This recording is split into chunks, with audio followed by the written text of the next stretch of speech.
En primer lugar, vamos a analizar esas normas en el sentido de que, ¿qué busca el equipo de trabajo al final? Contribuir directamente al proyecto global, ¿no es cierto? Cuando hablamos de contribuir directamente al proyecto global, el proyecto global, vamos a poner ahora ya más ejemplos, en qué sentido, a dónde nos lleva a nosotros el trabajo en equipo. El trabajo en equipo, ténganlo claro, que no es solamente para hacer un trabajo de investigación monográfica, ¿verdad? Porque ustedes, vamos a suponer, si yo estoy estudiando ingeniería civil, yo estoy estudiando arquitectura, ¿correcto? Entonces, van a haber muchos trabajos en los cuales tenemos que trabajar como equipo. Por ejemplo, si yo soy arquitecto, yo no puedo trabajar de manera aislada, porque yo para hacer la construcción de un edificio, para que tú mañana como arquitecto puedas hacer, por ejemplo, un edificio de 10 o 20 pisos, requieres de un equipo. Requieres de electricistas, requieres de albañiles, requieres de carpinteros, requieres de gasfiteros, requieres de personas que tienen que ver con el sistema de ventilación, por ejemplo, de gente que maneje lo que son los equipos para ver qué equipos se van a instalar para vigilancia, los ascensores, los sistemas de no solamente de ventilación, sino de desfogue, por ejemplo, el soporte de las columnas, es decir, necesitamos de todo un equipo de trabajo. Por ejemplo, si nosotros vemos que ha sucedido, por ejemplo, una catástrofe, también se tiene que trabajar en equipo. ¿Por qué? Porque ahí tienen que participar la policía, por ejemplo, los bomberos, si hay riesgo de explosiones, si hay un incendio, tiene que haber la gente que colabore, la gente que auxilie, médicos, paramédicos, ambulancias. Es un equipo si es que se está tratando de movilizar para contrarrestar una actividad que afecta a un grupo, a una sociedad. Entonces, cuando hablamos de los proyectos globales, nosotros no solamente nos estamos refiriendo a la investigación monográfica, sino que tiene que ver también, por ejemplo, como decía yo, por ejemplo, con el hecho de construir, por ejemplo, un edificio. Va desde el que va a diseñar el plano hasta el que va a encargarse, por ejemplo, de las partes del diseño, de la arquitectura, es decir, el proyecto global involucra también hacer investigaciones, hacer otro tipo de trabajos que en algún momento nosotros vamos a tener que trabajar dentro de una organización. Un proyecto global, vamos a suponer, si yo soy estudiante de ingeniería agroindustrial, tengo que tener un proyecto, por ejemplo, si me interesa a mí producir, por ejemplo, mermelada de mango, mermelada de fresa, mermelada. Entonces es un trabajo en equipo que tiene que ser desde la persona que me va a seleccionar la mejor fresa, por ejemplo, clasificarla, seleccionarla, la limpieza del producto, hasta el etiquetado, etcétera, etcétera, el envasado, la exportación del producto, son proyectos globales. Por eso, así el trabajo, ¿no?, de una persona afecta a todos los demás. Entonces, eso es lo que hay que tener claro cuando hablamos de las normas de los equipos, ¿no? Que nosotros, nuestra responsabilidad, nuestro rol, como hemos visto, los roles que vamos a tener dentro del equipo, tiene que ver con el proyecto global, ¿no? Ya no es un proyecto individual, porque si a mí el fracaso afecta a mi persona, pero si en realidad ese proyecto es el proyecto que es de la institución, de la universidad como universidad, yo no puedo irme contra la universidad, no puedo atentar contra ella. Entonces yo tengo que buscar cómo contribuir más bien al éxito de esta universidad y no a su fracaso. Por eso el trabajo de la persona es cada vez contribuir a hacer una mejor labor académica, hacer una función de enseñanza, mejorar nuestras técnicas y nuestras habilidades como docente para hacer de que la universidad tenga éxito. Porque en la medida en que la universidad tiene éxito, yo también voy a tener éxito. ¿Por qué? Porque también voy a tener trabajo. Pero si yo contribuyo al fracaso de la universidad, no solamente la universidad fracasa, porque al final yo también pierdo. ¿Por qué? Porque dejo de tener un espacio en el cual voy a tener trabajo. Entonces, eso es que quede bien claro cuando hablamos de las normas de los equipos de trabajo. Entender que somos un equipo, que somos parte de un equipo, que somos parte de una estrategia común y no de una estrategia individual. Otra norma importante que se tiene que analizar y discutir en los equipos de trabajo es valorar las actividades y las prácticas que fomenten el trabajo eficiente y concienzudo. Entonces tenemos que valorar aquellas actividades, ¿no? Y no solamente valorarlas, sino practicarlas. Buscar nuevas alternativas que nos ayuden a ver de qué manera vamos a ser más eficiente, ¿no?, en nuestro trabajo. Y allí está el valor del equipo de trabajo, de hacer cosas distintas, de buscar cosas nuevas, de buscar nuevas herramientas, nuevos instrumentos, de buscar nuevas tecnologías, de utilizar más allá del común. En otras palabras, recordando lo que hemos visto en la primera unidad de aprendizaje. Si nosotros, por ejemplo, vamos a suponer, yo busco una información, ¿no?, que encuentro en una página de internet, por decir un ejemplo, y no me interesa observar si esa información que voy a utilizar reúne, ¿te acuerdan de los criterios que hemos visto que debe reunir una fuente de información? Por ejemplo, es solo el criterio del valor de autoridad. Si a mí no me interesa valorar, ¿no es cierto?, el prestigio que tiene el autor del tema que yo estoy leyendo, que estoy pretendiendo estudiar o conocer, y no me interesa valorar el nivel de prestigio que tiene el autor, entonces cualquier basura de información a la que yo voy a recurrir, para mí va a tener el mismo valor. Por lo tanto, mi trabajo es también basura, porque yo no estoy haciendo un trabajo de calidad, porque no estoy obteniendo el conocimiento de las personas con mayor calificación profesional en ese tema. Y tampoco me está preocupando ni siquiera en conocerlo. Entonces, solo el valor de autoridad o la institución, ¿no?, que también, como hemos visto, es la que me da ese valor de autoridad. La institución, o sea, no cualquier institución, sino que tiene que ser una institución que tiene cierto prestigio, reconocida en el nivel mercado nacional o internacional, ¿no es cierto?, que me va a servir a mí de base para decir, ¿y de dónde usted, de dónde obtuvo el conocimiento? Obtuve, por ejemplo, de tal persona, de tal autor, por ejemplo, ¿no?, que tiene tal prestigio nacional e internacional, o de tal organización que tiene pues éxito en ese campo, ya sea de la agroindustria, ya sea en el campo de la ingeniería civil, ya sea en el campo de las ciencias de la comunicación, etcétera. Entonces ese valorar eso significa entonces haber tenido criterios que me permitan a mí poder fomentar el trabajo eficiente y concienzudo. Es un aspecto importante que no se puede dejar. Por eso las normas de los equipos de trabajo deben ser fundamental. Otra norma importante es sancionar a cualquier actividad que reduzca la eficiencia y la calidad del trabajo. Esto se relaciona con lo que acabo de comentarles con relación al punto B. O sea, sancionar cualquier actividad que reduzca la eficiencia y la calidad. Es decir, si hay una persona que está aportando material plagiado, por ejemplo, hay que sancionarlo, hay que decirlo, esto no nos sirve, esto es basura. ¿Dónde están tus aportes como parte del equipo? Por ejemplo, ¿dónde está tu opinión? ¿Estás de acuerdo con el material que nos estás alcanzando? ¿Estás de acuerdo con las personas o con las instituciones que has consultado? Ese material, por ejemplo, volviendo de nuevo a los criterios a tener en cuenta, ¿te has fijado si esa información es actualizada? Por ejemplo, ¿ven? La fecha de publicación de la fuente. Es importante. ¿Es actualizado? ¿Es vigente? Oye, ¿todavía existe esa organización o ya desapareció? Porque muchas personas cogen la información y la plagian y pegan, copia y pega. Pero ese modelo que nos están copiando, ¿existe todavía? ¿Es vigente? ¿O es del año 1980? Nosotros estamos hablando de más de 30 años de antigüedad.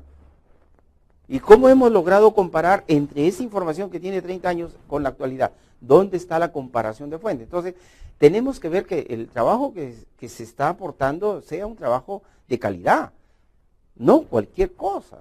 Y que sea un trabajo donde haya habido, pues, que reduzca, la actividad que reduzca la eficiencia, ¿no? Que sea más eficiente, que no nos complique la vida. Y sancionarlo.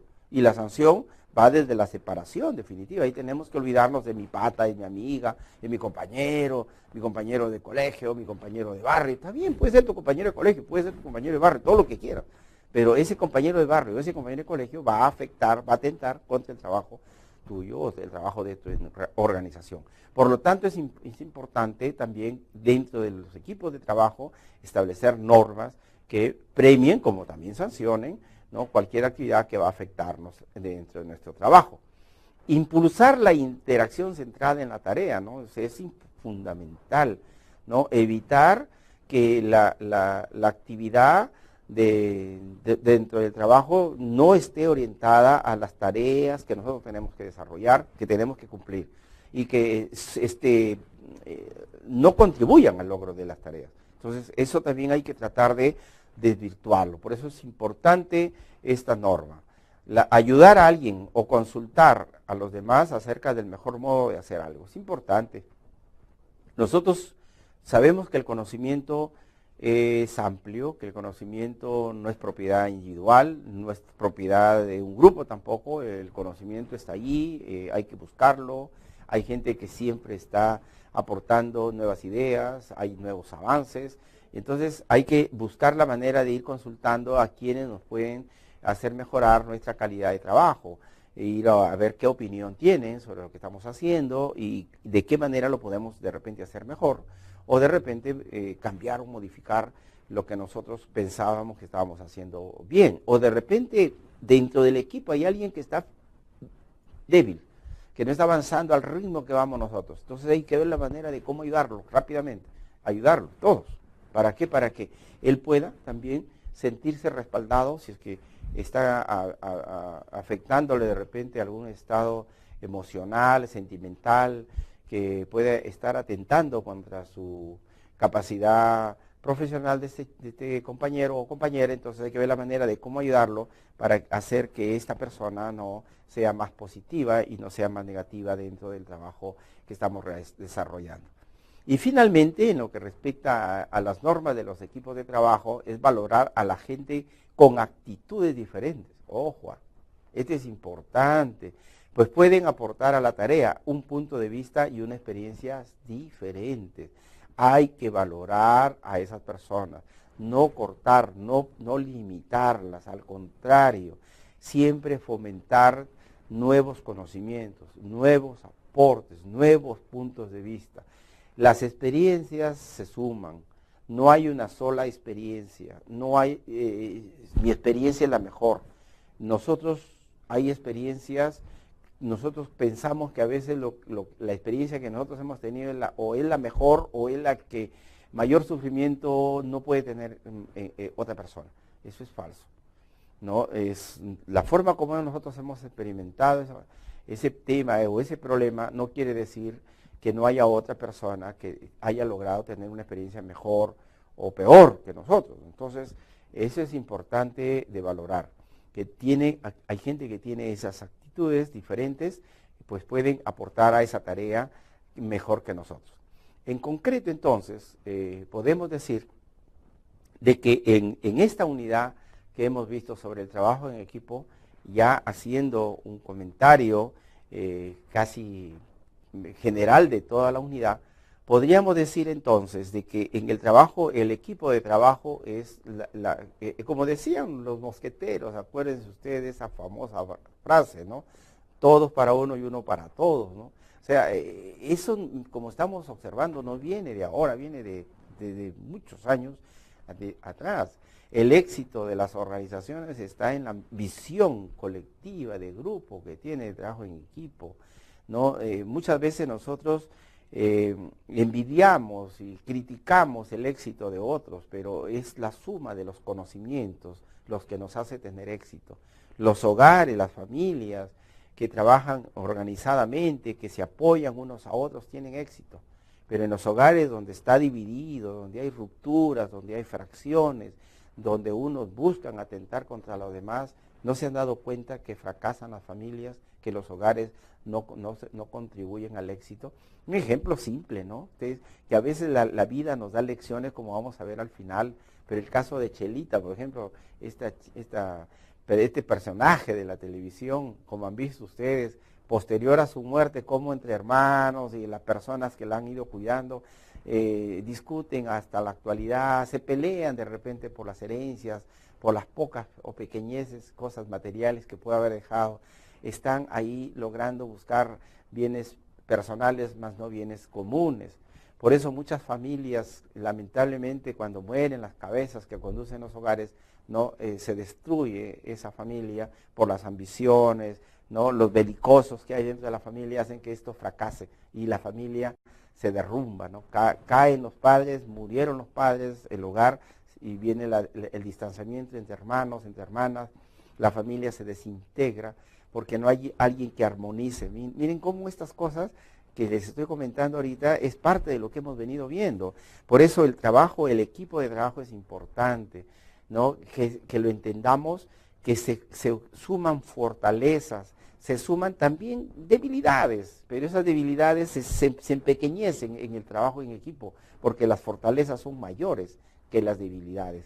Es importante también recordar, y no olvidemos que los equipos de trabajo tienen que reunir características, y esas características, como lo hemos dicho, no es como un tema de investigación, así como el tema de investigación tiene que tener características, la característica de la precisión, la característica de la pertinencia, es decir, que el tema pertenezca a un área del conocimiento en la que tú te estás formando, y no, por ejemplo, hacer un trabajo como hacen muchos jóvenes, está estudiando ingeniería electrónica, está estudiando ingeniería de sistemas, está estudiando arquitectura, está estudiando gastronomía, está estudiando comunicaciones y van a hacer un tema, por ejemplo, sobre drogadicción, alcoholismo, porque eso lo encuentran en internet, cantidad de información y mucha basura que hacen, y para presentar trabajo sin el mayor o el mínimo esfuerzo. Entonces, eso es importante nosotros tenerlo claro, que hay características que debemos de tener los equipos de trabajo, que nos obligue, que nos exija, que nos presione para poder lograr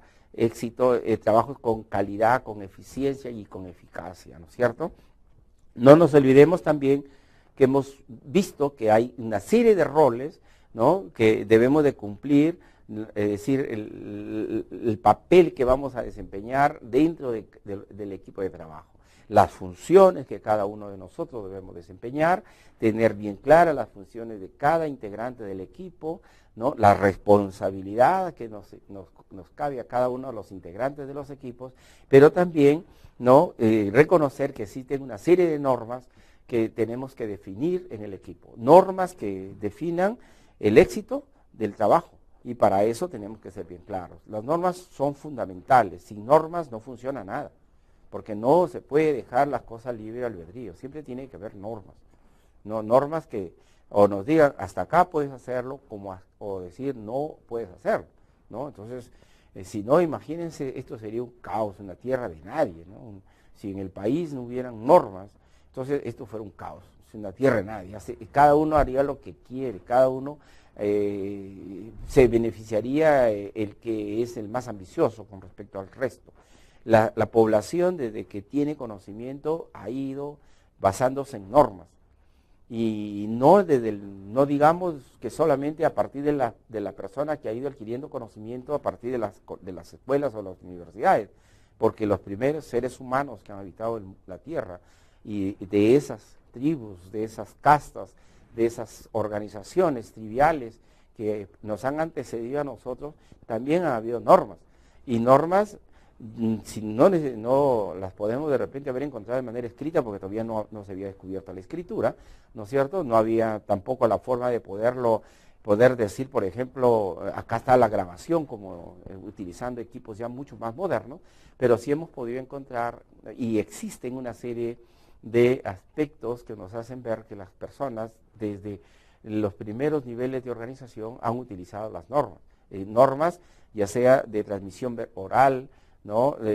por las costumbres, por los modos de vivir, por las organizaciones de ellos mismos, que les ha permitido, por ejemplo, la minca, por decir un ejemplo, ¿no?, cómo hacer la yunza, por ejemplo, una yunza en el campo es importante, las fiestas patronales, hay normas, el ser humano siempre se ha apegado a las normas para poder conducir. Y en el caso del aprendizaje y del conocimiento, con más razón, el de uno.